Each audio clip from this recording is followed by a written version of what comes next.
సౌలు యొక్క రాజ్యాన్ని కొట్టివేసి నేను దావీదుకు ఆ రాజ్యాన్ని ఇస్తున్నానని చెప్పి దేవుడు కూడా వాగ్దానం చేశాడు. అయితే సౌలు తనకిచ్చినటువంటి ఆధిపత్యాన్ని, తనకున్నటువంటి స్థితిగతులను పోగొట్టుకుని తన జీవిత యాత్రను ముగించుకున్నాడు. తనతో పాటు తన కుమారులు, తన సంతానం అంతా కూడా చనిపోయారు. ఆ తర్వాత దేవుడు దావీదును ఎన్నుకున్నాడు. దావీదుని ఎన్నుకున్న తర్వాత దావీదు అక్కడి నుండి వెళ్ళిపోయాడు గనక ఇప్పుడు అక్కడి నుంచి తిరిగి రావడానికి, అంటే ఆ ప్రాంతాన్ని నుంచి వెళ్ళిపోయాడు కదా, తవలేరు కదా అందరూ కూడా. మరి తిరిగి అక్కడి నుంచి ఇశ్రాయేలు ప్రజలందరూ కలిసి దావీదును రాజుగా చేయడానికి తిరిగి మరలా యెరూషలేం ప్రాంతానికి ఆహ్వానించారు.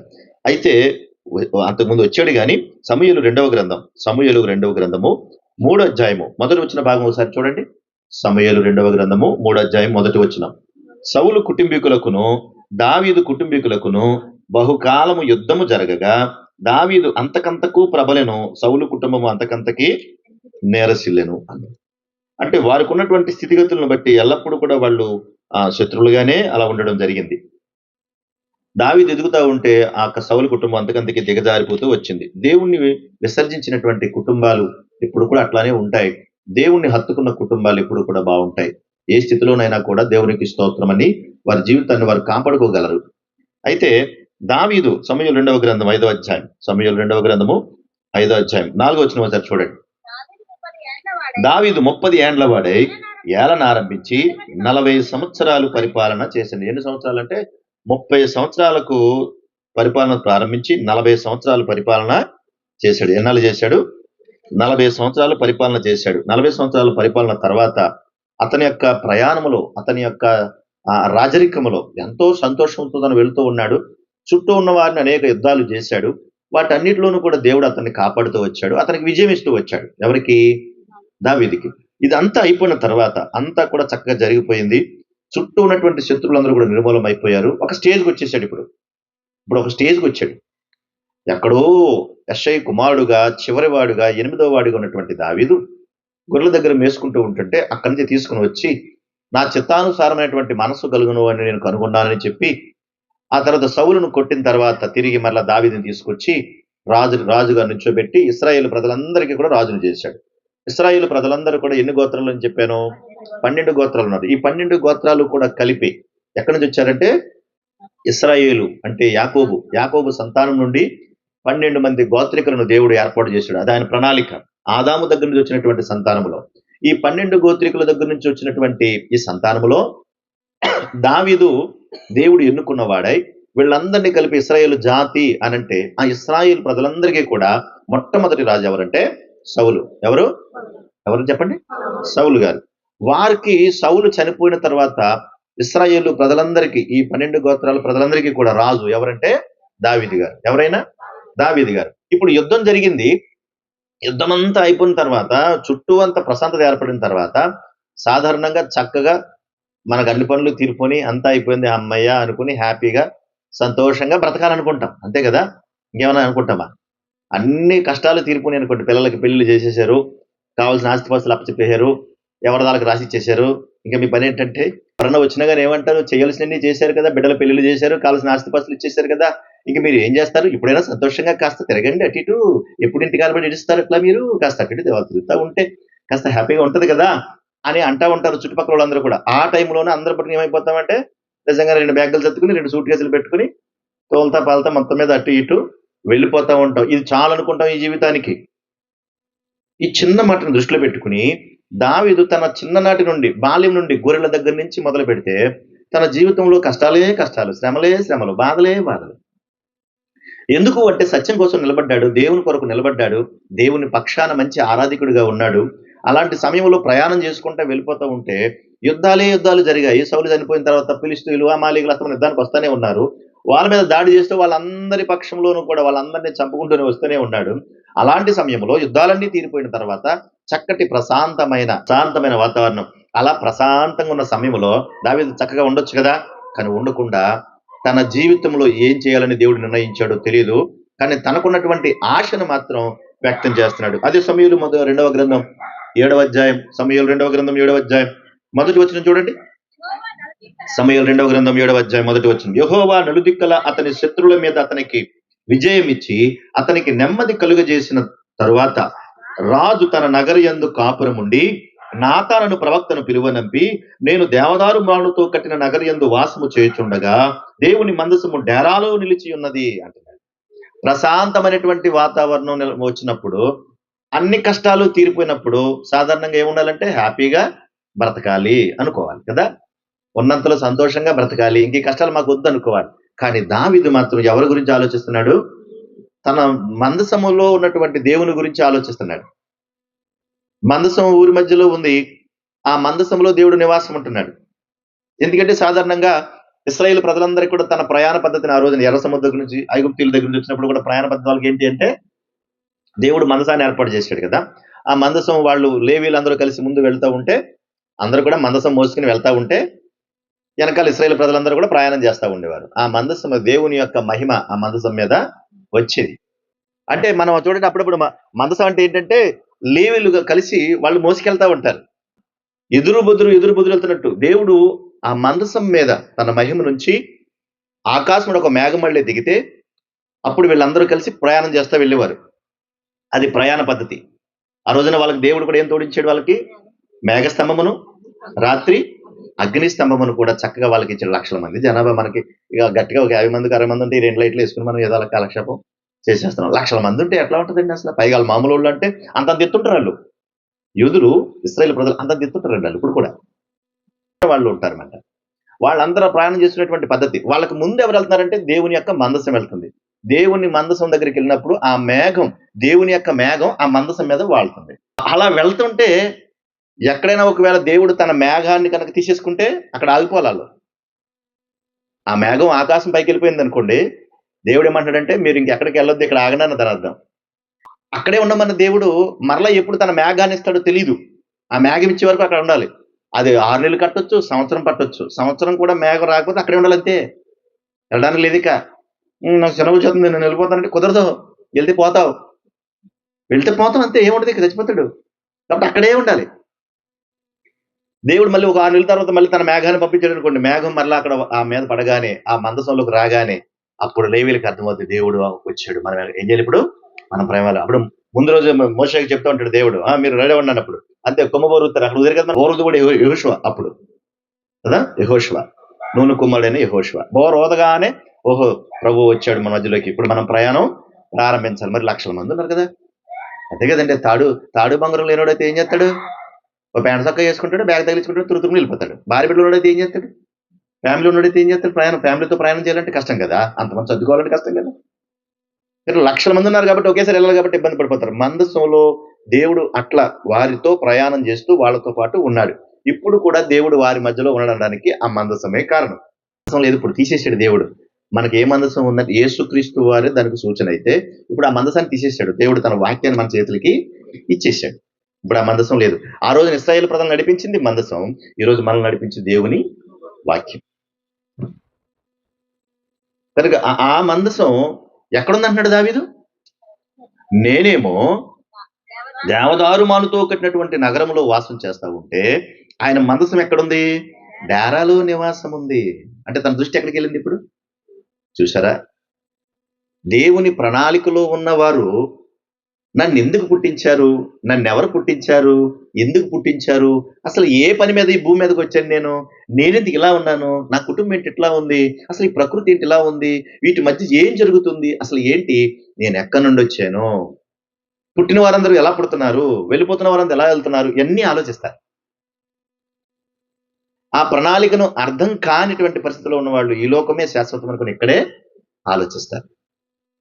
కనుక దావీదు సృష్టించినటువంటి సృష్టికర్త ఇప్పటి వరకు మాతో తోడుగా ఉన్నాడు. కనుక నేనేమో ఇంత గొప్పగా బతుకుతున్నాను. దేవదారు మ్రాణుతో కట్టినటువంటి ఆ భవంతులలో నేను బతుకుతున్నాను, అంతఃపురంలో బతుకుతున్నాను. కానీ దేవుని మందసం ఎక్కడ ఉండిపోయింది? ఆ డేరాలో ఉండిపోయిందని బాధ కలిగి దేవుని ప్రవక్త నాతాన్ని పిలిచాడు. ఇది మీరు కొంచెం బాగా అర్థం చేసుకోవాలి ఈ మాటని. అందుకని అంత ఒక్కనికి చెప్పాల్సి వస్తుంది. దేవుని మనస్సు కలిగిన వాడు గనక దావీదు దేవునిపై దృష్టి పెట్టాడు. మనం అట్లా ఉండాలి. నువ్వు ప్రభువుని నమ్ముకున్నావంటే నీ దృష్టి ఎవరు పెట్టాలి? ప్రభు మీద పెట్టాలి. ప్రభు ఏం చెప్తున్నాడు అనే విషయాన్ని ఆలోచించాలి. నాతాను స్వతహాగా దావీదంటే ఇష్టం నాతానికి కదా. దావీదంటే ఇష్టం. సౌలు రాజు అంటే ఇష్టపడ్డాడు ఎవరు? సౌలు రాజు అంటే ఇష్టపడ్డాడు ఎవరు? ప్రవక్త ఎవరైనా? సమూయేలు. దావీదుని ఇష్టపడుతున్నారు ఎవరైతను అంటే నాతాను.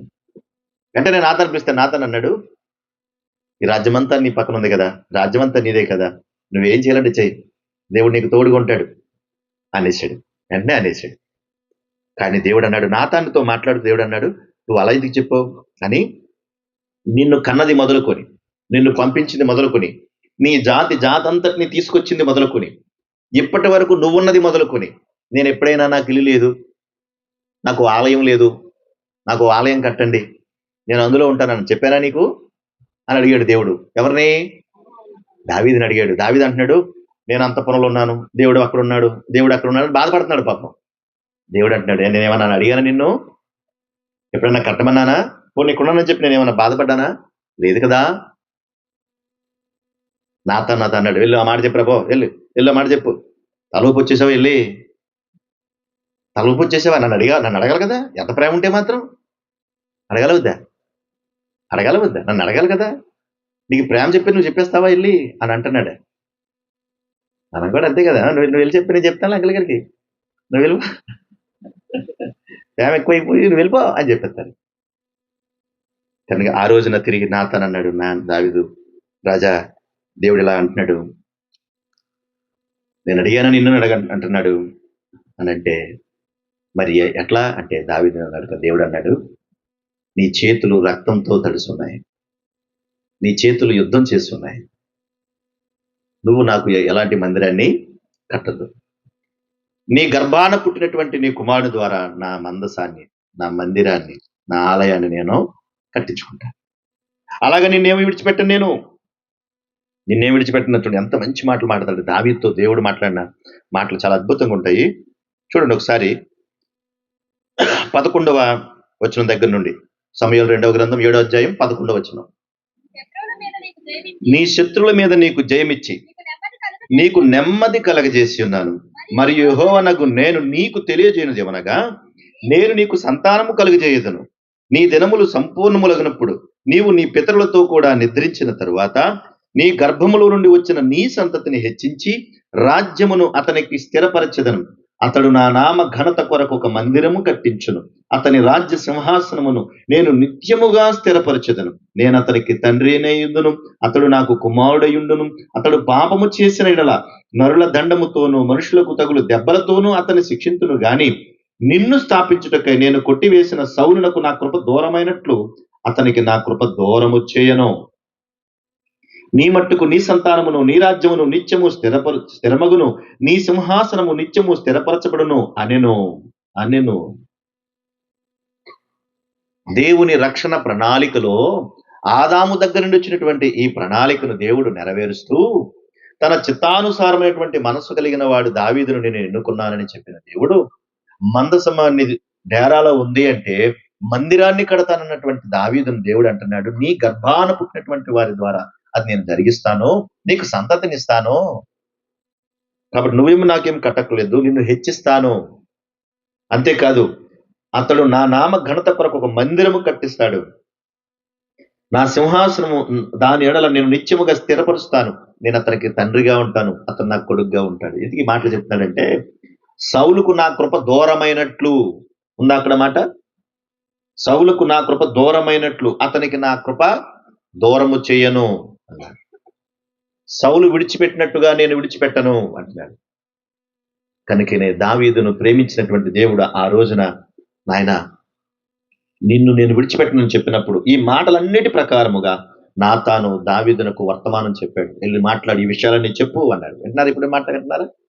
వెళ్ళి చెప్పు, నిన్ను నేను విడిచిపెట్టను, నీ సంతానాన్ని హెచ్చిస్తాను, అతనితో నేను నిబంధన చేస్తాను, అది నిత్యం కూడా స్థిరంగా ఉంటుంది. అంటే ఏంటి? దేవుడు ఏ రాజ్యాన్ని కట్టబోతున్నాడో, ఆ రాజ్యానికి రాజు ఎవరుంటారో, ఆ రాజ్యములో ఎవరుంటారో, కంటికి కనిపించే ఈ రాజ్యములో కంటికి కనిపించినటువంటి రాజ్యం ఉంది. ఆ రాజ్య నిర్మాణములో దేవుడు ఎవరిని నిర్మాణం చేయాలనుకుంటున్నాడో, ఎవరిని అందులో ఏర్పాటు చేయాలనుకుంటున్నాడో, ఆయన ప్రణాళికల నుండి ఒక్కొక్కటి ప్రారంభిస్తున్నాడు. కంటికి కనిపించే రాజ్యం ఉంది, కంటికి కనబడని రాజ్యం కూడా ఉంది. అది భౌతిక సంబంధమైనదైతే, ఇది ఆత్మ సంబంధమైనది. కనుక ఆత్మ సంబంధమైనటువంటి రాజ్యం గురించి భౌతిక సంబంధమైన రాజ్యం ద్వారా దేవుడు తన విషయాలు గుర్తు చేస్తా ఉన్నాడు. సౌలుకు నా కృప దూరమైనట్లు నేను అతనికి నా కృపను దూరము చేయను, నిన్ను బహుగా హెచ్చిస్తాను, నిన్ను స్థిరపరుస్తాను, అతడు నా నామ ఘనత కొరకు ఒక మందిరం కడతాడు. ఈ మాటలు ఎప్పుడు చెప్తున్నాడు అనుకుంటున్నారు? దావీదుకి ఇంకా పిల్లలు పుట్టనకుందే చెప్తున్నాడు, నీకు సంతానం ఇస్తాను అన్నాడు.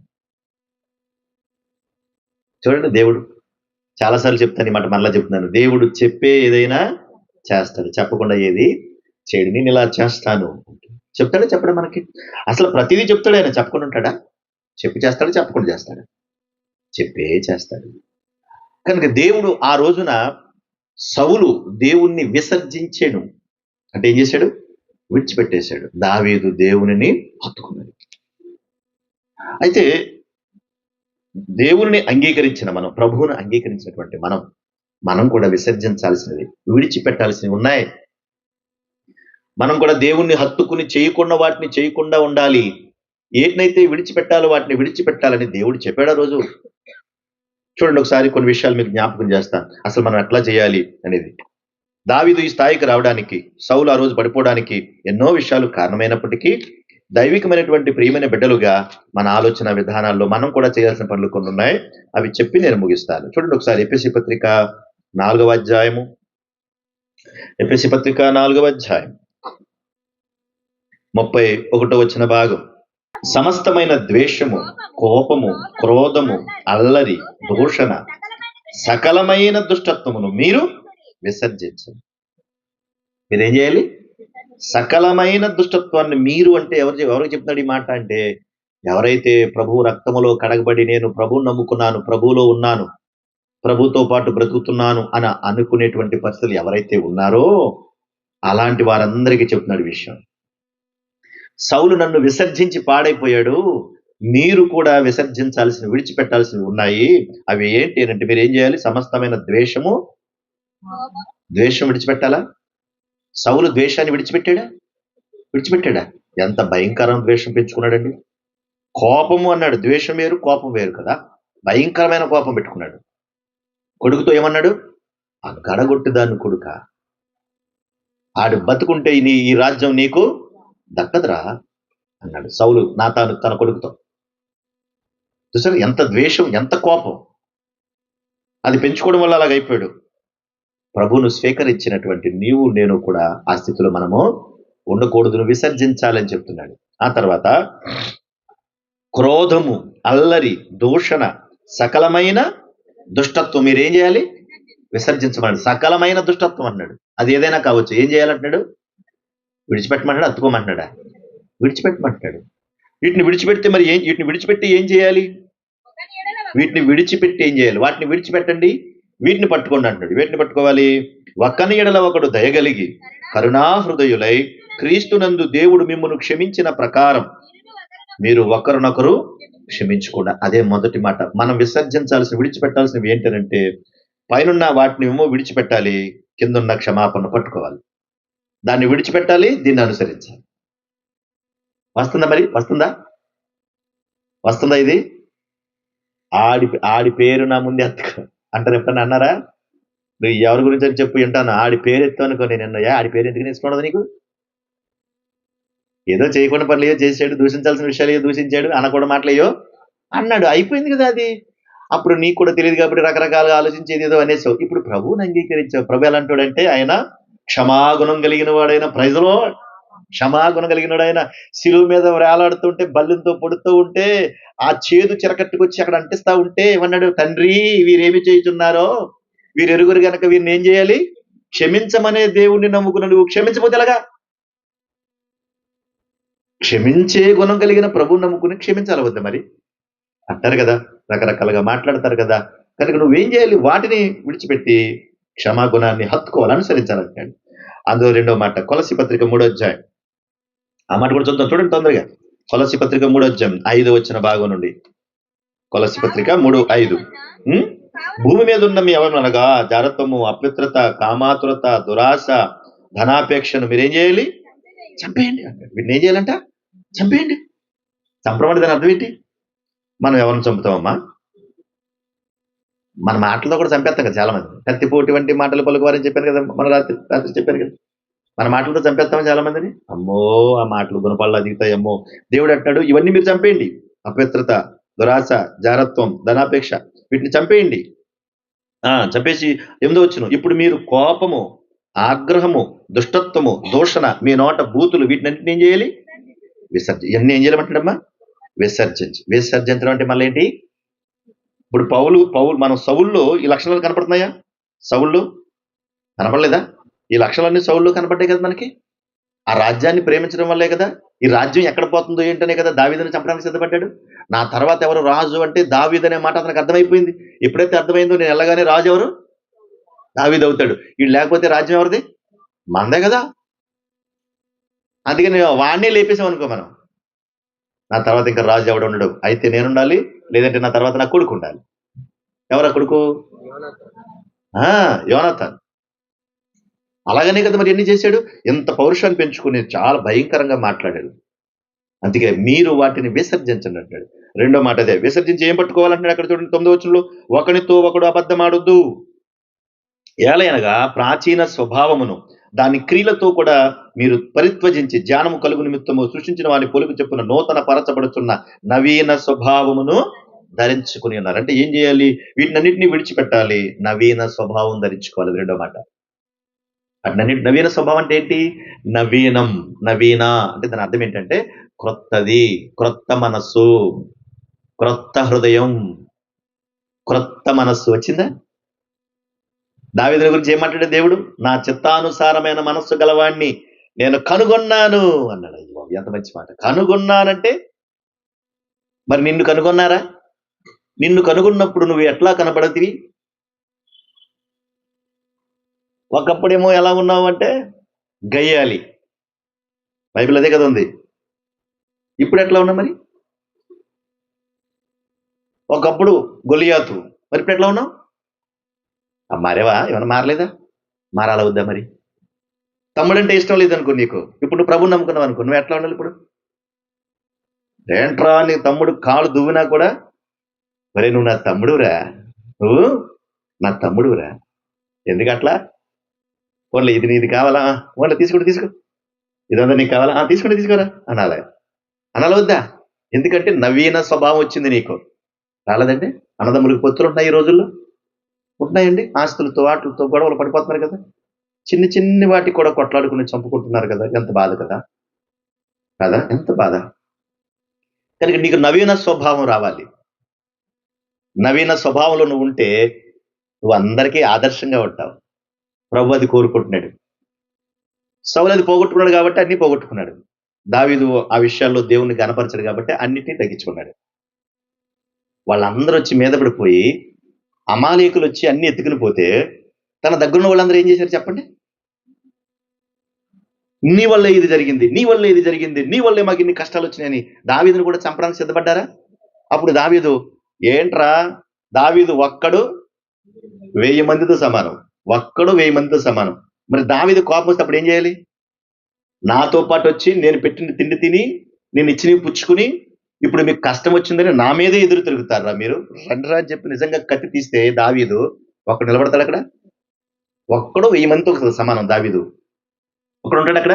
కానీ దావీదు అలా చేసాడా? అది క్షమాగుణం, అది నవీన స్వభావం. అంటే అలా చేసాడు. అసలు ఏమి మాట్లాడకుండా ఎవరు పాదాలు పట్టుకున్నాడు? ప్రభు పాదాలు పట్టుకుని, ప్రభువా ఎంత కష్టం వచ్చిందంటే ఏంటి అర్థం చేసుకోవడమట. నేనెంత బాధలో ఉన్నానో వీళ్ళు కూడా అంత బాధలో ఉన్నారు, వాళ్ళకి వచ్చిన బాధను బట్టి కదా నా మీద తిరుగుబాటు చేశారు, లేకపోతే వీళ్ళు తిరుగుబాటు చేయరు కదా అని అర్థం చేసుకున్నాడు. మనం ఎలాగ అర్థం చేసుకుంటాం? నీ బాధే కానీ పక్కడు బాధ నీ బాధ కాదు. అందరూ ఎలా పోతే నాకు అనవసరం, నేను నా కుటుంబం మాత్రం చక్కగా ఉండాలి, దుఃఖముఖాలు వేసుకుని, అంతేనా? ఏడుతో కూర్చుండమని లోపల అందరూ చెడిపోయినా పర్లేదు, నేను మాత్రం బాగుండాలి. స్వార్థం కదా, తప్పు కదా అది. ప్రభు నమ్ముకున్న నీవు అలా ఉండడానికి అవకాశమే లేదు. నీకు నవీన స్వభావం కావాలంటున్నాడు. నువ్వు బాగుంటే నీ చుట్టూ ఉన్న వాళ్ళు కూడా ఏం చేయాలి? బాగుండాలి కదా. కాకపోతే వాళ్ళ గురించి, నీ శత్రువుల గురించి కూడా ఏమన్నాడు ప్రభు? ఏమన్నాడు? వారి గురించి నువ్వు ప్రార్థన చేయమన్నాడు. దావీదు అది చేశాడు. ప్రభు పాదాలు పట్టుకుని ఏమన్నాడు? ప్రభువా ఈ సమయం ఇలాంటి పరిస్థితి వచ్చింది, నన్ను ఏం చేయమంటావు నాయనా అంటే, బాధపడక దావీదు, పలానా చోట ఉన్నారు వాళ్ళు, వెళ్ళి పర్లేదు అన్నాడు. అప్పుడు వాళ్ళ దగ్గరికి వచ్చి వాళ్ళతో ఏమంటే తెలుసా, మీరు కూడా బాధపడకండి, మన వాళ్ళందరూ పలానా చోట ఉన్నారు, దేవుడు చెప్పాడు అని వాళ్ళని మళ్ళీ ధైర్యపరిచాడు. అంత కష్టంలో పట్టుకుని అందరినీ తీసుకుని అక్కడ తీసుకుని వెళ్ళాడు. విచిత్రుడు తెలుసా, కొంత దూరం వెళ్ళి కలిసిపోయారు. కొంతమంది ఏం చేశారంటే, మేము యుద్ధానికి రాలేము, కాలు పీకేస్తున్నాయి అంటారు. మనం మేము యుద్ధానికి రాలేము, మా వల్ల కాదు అని చెప్పంటే దావీదు, మీరు ఎందుకు రారు అనలేదు, జాలిపడి వీళ్ళు రాలేకపోతున్నారంట ప్రభువా అని చెప్పేసి అక్కడ కూర్చోబెట్టాలని, ఓ పని చేయండి అన్న, సామాన్లు ఎక్కడ పెట్టుకుని మీరు ఈ సామాన్ల దగ్గర కాపలా ఉండండి, మేము వెళ్ళిపోతాను అని మిగతా వాళ్ళు ఎవరన్నా వాళ్ళ దగ్గర తీసుకెళ్ళిపోయాడు. వాళ్ళందరినీ తీసుకుని యుద్ధానికి వెళ్ళిపోయి మొత్తం మీద అమాయకులను పట్టుకుని వాళ్ళందరూ తీసుకొచ్చి తిరిగి వచ్చినప్పుడు వాళ్ళందరి దగ్గర ఉన్న సొమ్ము అంతా కూడా దోచుకుని తినడానికి దేవుడు అవకాశం ఇస్తే అవన్నీ తెచ్చుకుంటే మళ్ళీ దారులు అంటారు, ఇదిగో వాళ్ళు యుద్ధానికి రాకుండా అక్కడే కూర్చున్నారు కదా, వాళ్ళకి మనం ఏమొద్దు. ఎంత అన్యాయం అండి, వాళ్ళ యుద్ధానికి రాకుండా అక్కడే ఉన్నారు కాబట్టి వాళ్ళకి ఏం వద్దు. ఎంత అన్యాయం అండి అది. దావీదు అన్నాడు, అలా అంటే ఎలాగా, వాళ్ళు ఎవరు అంటే మన సహోదరులు. చూడండి ఎలా సముదాయించాడు, నాయకుల లక్షణం అంటే అది, నాయకుల లక్షణం అది. ఎలా సముదాయించాడు చూడండి, వాళ్ళు మనలాంటి కదా, మన సహోదరులే కదా, మన యుద్ధానికి వెళ్ళాము, వాళ్ళు ఎక్కడున్నారు అని విడిచిపెట్టిపోయారా, మన సామానం దగ్గర కాపలా కాస్తున్నారు కదా. చూడండి ఎంత సముదాయింపు. నవీన స్వభావం అంటాడు దాన్ని. స్వార్థం కనబడింది అక్కడ, మనకు అది ఒంటి నిండా స్వార్థమే. అన్నవనే, తమ్ముడైనా, చెల్లెవనే, అక్కవనే, ఎవరైనా అంతే. ఎదురుగుండాలు ఒకలాగా మాట్లాడుతున్నావు, పక్కన ఒకలాగా మాట్లాడుతున్నావు, అసలు ఏమిటి అన్యాయం. దావీదు అలాగ అన్నాడా, వాళ్ళు ఉన్నారని వేరేగా మాట్లాడలేదు, వాళ్ళు లేరని వేరేగా మాట్లాడు, ఒకేలా మాట్లాడేది. నేను దావీదుని ఊరికి దేవుడిని ఎన్నుకోలేదు. దావీదుని ఎన్ని మంచి సున్నలు చూడండి, ఊరికి ఎన్నుకోలేదు దేవుడు. ఒకరిని ఎన్నుకున్నాడంటే దేవుడు ఊరికి ఎన్నుకోడు, స్వార్థపీయుడిని దేవుడు ఎన్నుకోడు. దీన స్వభావం అన్నాడు, అది ఎవరికి ఉండాలి, ప్రభువుని అంగీకరించిన నీకు తప్పనిసరిగా ఉండాలి, ఒకరి ఇతరులకు ఉన్నా లేకపోయినా నీకు ఉండాలి అన్నాడు. దావీదుకి అది ఉంది. కాబట్టి నువ్వు ఆ కోపము, క్రోధము, ఆ హింస, అపవిత్రత వీటిని విసర్జించాలి, నవీన స్వభావం నువ్వు ధరించుకో. రెండో మాట అది. మూడో మాట కూడా చెప్తున్నాను చూడండి ఒకసారి. తిమోతికి రాసిన రెండో పత్రిక, తిమోతికి రాసిన రెండో పత్రిక 2వ అధ్యాయం 22వ వచనం. నువ్వు యవనేచ్చు నుండి పారిపోము, పవిత్ర హృదయులై విశ్వాసమును 23 చదువుతాను. నేర్పు లేని మూఢుల వితర్కములను జగడములను పుట్టించునని ఎరిగి అట్టి వాటిని ఏం చేయాలి, విసర్జించు, విడిచిపెట్టాలి. ఏంటవి, నేర్పు లేని మూఢుల వితర్కములు జగడములను పుట్టించునని ఎరిగి నువ్వు అట్లా ఏం చేయాలి. మూఢుల వితర్కములు అంటే కొంతమందికి పని పట్టు ఏముండదు, వాళ్ళు అస్తమానం గొడవ పెట్టుకోవడానికే సిద్ధపడుతూ ఉంటారు. వాళ్ళకి గొడవ అంటే చాలా ఇష్టం. ఎవరొకరి మీద కేకలిస్తేనే కానీ వాళ్ళకి ఇష్టం ఉండదు, కడుపుపురం తీరదాలకి ఎవరొకరి మీద గొడవ పెట్టుకుంటా ఉంటారు. అందుకనే ఎల్లు వాళ్ళకి ఎలా ఆసొస్తూ ఉంటారు, వచ్చి వాళ్ళకి ఎలా ఆసొస్తూ ఉంటారు.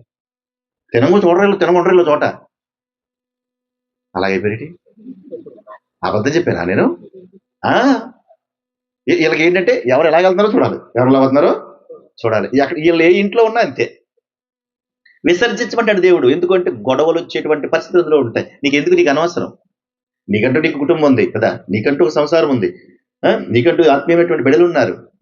ఫస్ట్ నీ గురించి నువ్వు ఆలోచించు, మంచిగా వీలైతే వారి గురించి ప్రార్థించు.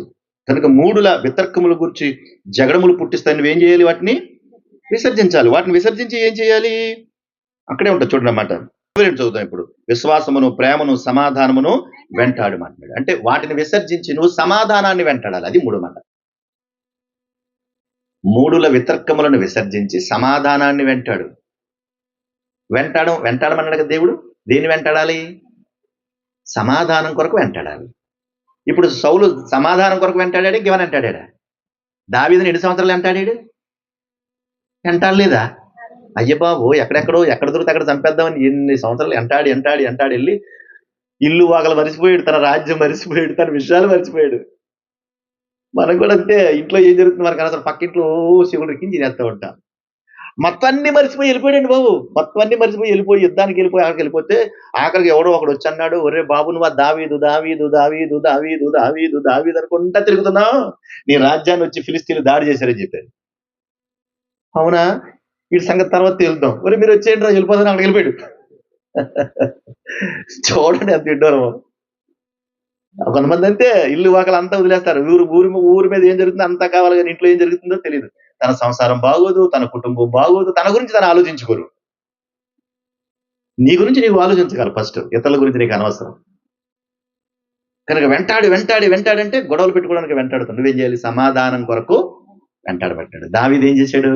అతను అంతలా వెంటాడినా కానీ దావీదు ఏమన్నాడు? ప్రభువా, ఇతడు అభిషేకం పొందినవాడు, ఇతని జోలికి నేను వెళ్ళను. సమాధానం. ఇర్మియా అంటాడు, సమాధానం లేని చోట సమాధానం కూడా బతికేస్తున్నారు మీరు అంటే లోపల సమాధానం ఏమీ లేదు. ఉత్తిన పైకి మాత్రం ప్రజలొక్కో వందనాలొక్కో ఎంత బాగా చెప్తారు. తప్పే కదా మరి, అది లోపల ఒక వేషం పైన ఒక వేషం, తప్పు కదా. కనుక వెంటాడమంటాడు. దేన్ని వెంటాడాలి? 3వ మాట చెప్పాను, సమాధానాన్ని వెంటాడాలి. 4వ మాట చెప్తాను చూడండి. ఇప్పుడు 4వ మాట తీతుకు పత్రిక 3వ అధ్యాయం, తీతుకు పత్రిక 3వ అధ్యాయం 10వ వచనం. మతభేదములు కలిగించు మనుష్యునికి 1-2 మార్లు బుద్ధి చెప్పిన తర్వాత వానిని విసర్జించుము. ఎవరిని విసర్జించమంటున్నాడు? మతభేదములు కలిగించి, నీ కులం వేరు, నా కులం వేరు, నీ మతం వేరు, నా మతం వేరు, వీళ్ళకి పనేం పాట ఏముండదు. అస్తమాను మతాల మధ్య గొడవలు, కులాల మధ్య గొడవలు, మనుషుల మధ్య గొడవలు పెట్టుకుంటూ ఉంటారు. అనవసరం, నీకు అనవసరం. నీకంటూ ఒక గొప్ప జీవితాన్ని దేవుడిచ్చాడు. నువ్వు ఎంతకాలమో బతుకో భూమి మీద. ఎంతకాలం బతుకుతావు? మహా అయితే 60-70 అని దేవుడు అన్నాడు. అప్పుడు దాకా కూడా బతుకుతున్నావా? ఎప్పుడు గుండె ఆగిపోద్దో తెలియదు. మన 15 సంవత్సరాలు ఎంతో గుండెకి చనిపోయిందంట ఒక పాప. చెప్పలేము ఎప్పుడు చనిపోతాం ఏంటో కూడా మనకు తెలియదు. కనుక నీకంటూ ఒక గొప్ప జీవితాన్ని దేవుడిచ్చాడు. ఆయన ప్రణాళికలో నువ్వు పుట్టావు. ఆయన ప్రణాళికలో నువ్వు ఎదగాలి. అది ఆయన సంకల్పం. కనుక అది మర్చిపోయి ఈ కొట్లాట్లు పెట్టుకుంటూ, గొడవలు పెట్టుకుంటూ ఇలా తిరుగుతా ఉంటే నీ జీవితం ఏమైపోతుంది చెప్పు? వాటిని విసర్జించి అంటున్నాడు దేవుడు. అది వద్దు నీకు. మరి ఏం చేయమంటావు? అది విడిచిపెడితే దేన్ని పట్టుకోవాలి? 8వ వచనం, ఈ మాట నమ్మదగినది కనుక దేవుని యందు విశ్వాసం ఉంచిన వారు సత్క్రియలను శ్రద్ధగా చేయుట యందు అన్నాడు. అంటే ఏం పట్టుకోవాలి? ఇప్పుడు సత్క్రియలను పట్టుకోవాలి. ఏం పట్టుకోవాలి? సత్క్రియలను పట్టుకోవాలి. వాటినేమో విసర్జించు, సత్క్రియలను పట్టుకో చాలు. వాటిని విసర్జించండి. సౌలు అస్తమాను వెంటాడుతూ ఏమన్నాడు? ఆఖరికి కొడుకును కూడా చంపడానికి సిద్ధపడ్డాడు కదా. ఎందుకు అంటే దావీదు మీద కోపం. అందుకని వెంటాడి చుట్టూ ఉన్న వాళ్ళందరి మీద కోపం. ఓసారి యుద్ధానికి వెళ్ళిపోతున్నారు, అడవులంటే ప్రయాణించుకుంటే యుద్ధానికి వెళ్ళిపోతున్నారు. రోజున యుద్ధానికి వెళ్ళిపోయాడు. ఎక్కడికో వెళ్ళిపోయాడు మొత్తం మీద కొంతమందిని తీసుకుని. వాళ్ళని ఎత్తుక్కుంటా ఏం చేశాడంటే ఈ సౌలు తన దగ్గర వాళ్ళు అందరూ ఆ కొండలంట, గొట్లంట, అడవులంట వెళ్ళిపోతున్నారు. అడవులంటే అందరూ వెళ్ళిపోతూ ఉంటే కుళ్ళు వచ్చేసింది. ఎవరికి? సౌలు రాజుకి. ఎంత కుళ్ళు వచ్చేసిందంటే, ఆ దావీదును చంపుతేనే గాని నేను ఏమి తిన్నా ఏమి తాగనన్నాడు. అప్పుడప్పుడు ఇలాంటివి కూడా ఉంటాయి కదా. మరి ఏమి తిన్నా ఏమి తాగని కంకణం కట్టుకున్నాడు. ఒకవేళ నాకు తెలియకుండా ఎవడైనా తిన్నాడంటే దాన్ని కూడా చంపేస్తానన్నాడు. ఆఖరికి అందరూ కలిసి యుద్ధానికి వెళ్ళిపోతే తన కొడుకు ఎవరు? సౌలు కొడుకు యోనాతాన్ ఏం చేశాడంటే, యోనాతాన్ అన్నాడు, ఒక నాయన మన అలా కాదు, మా నాన్న కూడా వెళ్ళేవానికి అది చేయకూడదు, ఇది చేయకూడదు అంటాడు. మన అలా కాదు, మనం కొంతమందిని కలిపి వేరే చోట వెళ్ళిపోదాం అన్నాడు. మరి యోనాతాన్ అంటే ఇష్టపడే వాళ్ళు ఉంటారు కదా. యోనాతాన్ కూడా వెళ్ళిపోయారు. కూడా వెళ్ళిపోయినడికి వాళ్ళు ఏం చేశారంటే చూస్తా మొత్తం మీద యుద్ధం చేశారు. అక్కడున్న కొంతమందిని చంపేశారు. తిరిగి వచ్చి పాపం మరి యుద్ధం చేసి అలసిపోరా, నీరసరాదా? నీరసం వస్తూ ఉంటే ఆ దారిలో తేనె పట్టు ఎలా ఉందంటే, ఆ తేనె ఒక నదిలాగా వెళ్ళిపోతుందంటండి. తేనె ఊహించండి ఎలా ఉంటుందో. ఇలాగ వెళ్ళిపోతుందంటండి ఆ తేనె. అలా వెళ్ళిపోతుంటే ఎక్కడో ఉంది, ఎందుకు అది పక్కన లేదు. వీళ్ళకి మా కొండల గుట్లు అంటే వచ్చేస్తున్నారు. అవతల ఎక్కడో ఒక నదిలాగా వెళ్ళిపోతుంది. ఎవరు? తేనె వెళ్ళిపోతుంది. అప్పుడు అన్నాడు యోనాతాన్ అన్నాడు, రే అది అలా వెళ్తా ఉంటే ఎంత బాగుంటుంది తెలుసా, కొంచెం అలా నోట్లు వేసుకున్నానికి మనకు బోల్డ్ బలం వస్తుందిరా అంటున్నాడు. పక్కన ఉన్నాడు, మీరు అలా అనకండి, రాజుగారి కొడుకు. మీ నాన్న ఏం చెప్పాడు? ఎవడన్నా నాకు తెలియకుండా తిన్నాడు అనుకో ఏం చేస్తానన్నాడు? చంపేస్తాడు. మీరు తిన్నారనుకుంటే ఏం చేస్తాడు? చంపేస్తాడండి. మీకు తెల్దా అన్నాడు. యోనాతాన్ మా నాన్న అలాగే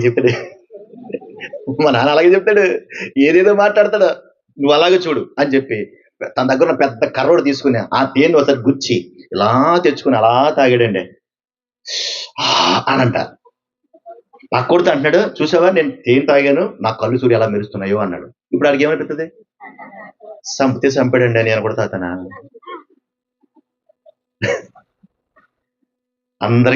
అందరూ మొత్తం మీద అయితే అన్నారు కానీ వాళ్ళు భయపడ్డారు, తాగలేదు. అన్నాడు కానీ వాళ్ళు ఎక్కడ చంపుతాడు రా బాబు, కొడుకు కాబట్టి ఏమనుకుని ఉంటాడేమో. నాలుగుడు కాదు కదా సౌలు, మన అయితే అందరూ ఒకటే రూలు. సౌలు నాలుగుడు కాదు కదా, కొడుకు కాబట్టి ఏమైనా ఊరుకుంటాడేమో రా బాబు అని అంటే. ఆ తర్వాత మొత్తం మీద ఏం జరిగిందో ఏమో తెలియదు. ఒరే మన జనాభా కనపట్లేదు లెక్కట్టండి అన్నాడు సౌలు. ఎవరో తక్కువ వస్తున్నారు చూడండి, ఒక నలుగురు తక్కువ వస్తున్నారండి. ఎవరు తక్కువ వచ్చారండి? ఎవరో మీ ఒళ్ళేడు, మీ ఒళ్ళేడు ఎక్కడికి వెళ్ళాడు? వెళ్ళిపోయాడు ఎక్కడికి దానికి అంతే. వచ్చేటప్పుడు ఏమన్నా తాగారా ఎవరైనా అంటే, అవును తేం తాగాడు మీ వాడు. ఎవరలా? మీ వాడు తేం తాగాడు. తేం తాగాడా? అయితే ఏ చేస్తానని అన్నాడు సౌలు. అన్నాడండి ఆ కోపంతో పిచ్చితో. అక్కడ అన్నాడు చేసేస్తావా? నువ్వు చేసిన పనికి ఆకలితో చచ్చిపోతున్నాం ఇక్కడ మేము. తాగునని కూడా చంపేస్తావా? ఏం తాగాడని? ముందేమన్నా తాగాడా? తేనే కదా తాగాడు, చంపేస్తావా అని చెప్పి చాలా కోపపడితే, నువ్వు అలా చేసావనుకో నేను విడిచిపెట్టి మేము అందరం వెళ్ళిపోతాం అన్నాడు. అప్పుడు సౌలు భయపడ్డాడు, ఆగిపోయాడు. అర్థమైందా? దేవుని యొక్క మాటల్లో మనం చేయాల్సిన పనులు చేయట్లేదు, చేయకుండా పనులన్నీ చేసేస్తాం. దేవుని యొక్క వాక్యపు తీపి, ఆ రుచి నీకు అర్థమైతే, జుంటి తేనె మధుర కన్నా గొప్పదన్నాడు. జుంటి తేనె కన్నా మధురమైంది వాక్యం అన్నాడు. ఆయన మాట అన్నాడు కదా, ఆ మాట రుచి నీకు తెలిస్తే దినదినమూ తినాలనిపిస్తుంది. అద్భుతంగా ఉంటావు. అప్పుడు వస్తాయి నీలోకి సత్క్రియలు, అప్పుడు వస్తాయి సత్క్రియలు నీ లోపలికి, లేకపోతే రావు. ఎంతసేపు ఎక్కడ ఉండిపోతావు? వితర్కములు, అందులో పోవు, చిక్కుపోవు నువ్వు. మనకు తీయటి తేనె కన్నా మధురమైన వాక్యం దొరుకుతుంది, వినపడుతుందంటే ఏం చేయాలంటే కూర్చోవాలి అక్కడ, చక్కగా నిలబడాలి అక్కడ, అర్థం చేసుకోవాలి, ఆ మాటల్లో భావాల్లో ఎదగాలి. అబ్బా ఎంత మంచి మాట వినిపించావు దేవా అని స్తుతించాలి. సత్క్రియ కనుక వితర్కములు విడిచిపెట్టు, సత్క్రియలను గట్టిగా పట్టుకో. చివరి మాట చెప్పి ముగిస్తాను. 5వ మాట, యోధాపత్రిక 1వ అధ్యాయం, యోధాపత్రిక 1వ అధ్యాయము 4వ వచన భాగం. టైం అయిపోయింది, ముగించుకుందాం. ఇవాళ కొందరు రహస్యంగా జ్వరపడ్డారు. చదువమ్మా. వారు ఏం చేశారంటే భక్తిహీనులై వారు భక్తిహీనులయ్యారంట. వాళ్ళు ఏమైపోయారు? భక్తిహీనులు అన్నాడంటే భక్తిలో నుంచి గాడి తప్పేశారు. ఇప్పుడు సౌలు ఏం చేశాడు? భక్తిమంతుడయ్యాడా, భక్తిహీనుడయ్యాడా? దేవుని ఆత్మను పొందుకున్నటువంటి సౌలు దేవుని ఆత్మను ఉంచుకున్నాడా, పోగొట్టుకున్నాడా? పోగొట్టుకున్నాడు కదా, భక్తిహీనుడు అయిపోయాడు. ఇప్పుడు ఆ భక్తిహీనతలోకి వెళ్ళిపోయినటువంటి పరిస్థితులు ప్రమాదకరమైనవి. నువ్వు అట్లా ఉండకూడదు. మరి ఏం చేయాలి? మన ప్రభు అయిన యేసుక్రీస్తు అపోస్తలులు పూర్వమందు అన్నాడు. ఎవరన్నా అక్కడ? ప్రభు అయిన యేసుక్రీస్తు అన్న మాట ఉంది అక్కడ, ఉందా? అంటే ఎవరిని పట్టుకోవాలి నువ్వు? అమ్మా, ప్రభుని పట్టుకోవాలి. ఎవరిని పట్టుకోవాలి? ప్రభుని పట్టుకోవాలి. నువ్వు వేటిని విసర్జించాలనేటువంటి మాటను జ్ఞాపకం చేశాను. మొదటిది, వేటిని విసర్జించాలంటే కోపం వాటిని విడిచిపెట్టాలి. నువ్వేం చేయాలి? సత్య సంబంధమైన క్షమాపణను అనుసరించాలి. తర్వాత రెండోది చెప్పాను కదా, ఇదేం చేయాలి? వాటన్నిటిని మీరు విడిచిపెట్టాలి, నవీన స్వభావాన్ని అనుసరించాలి. మూడవది, మూడుల వితర్కములను విసర్జించాలి, సమాధానం ఏం చేయాలి? నువ్వు వెంటాడాలి. నాలుగవది, మతభేదములను విసర్జించాలి, సత్క్రియలను వెంటాడాలి. 5వది, భక్తిహీనతను విడిచిపెట్టాలి, యేసుక్రీస్తును అనుసరించాలి. ఇవి మనం చేయాల్సిన పనులు. దావీదు దేవుణ్ణి అనుసరించాడు, సౌలు అపవాదిని అనుసరించాడు. సౌలు ప్రభువును విడిచిపెట్టి పాడైపోయాడు, దూరం అయిపోయాడు అన్నిటికీ. దావీదు ప్రభువును హత్తుకున్నాడు, దేవునికి దగ్గరయ్యాడు. దేవుని ప్రణాళిక, నువ్వు ప్రభువుని హత్తుకోవాలి, ప్రభువుకు దగ్గర కావాలి. దూరంగా ఉన్నావు, నువ్వెవరవో తెలియక. ఇప్పుడు నువ్వేం చేయాలి? ప్రభువును హత్తుకోవాలి, అది ఆయన ప్రణాళిక. ప్రభువును విడిచిపెడితే ఈ భూమి మీద అపవాది రాజ్యంలో ఉంటావు. అది మరింత ప్రమాదకరమైనటువంటి పరిస్థితులు. కనుక అటువంటి స్థితిలోనికి వెళ్ళిపోకుండా దేవుని హత్తుకుంటూ మనం బ్రతకాలి. ప్రభు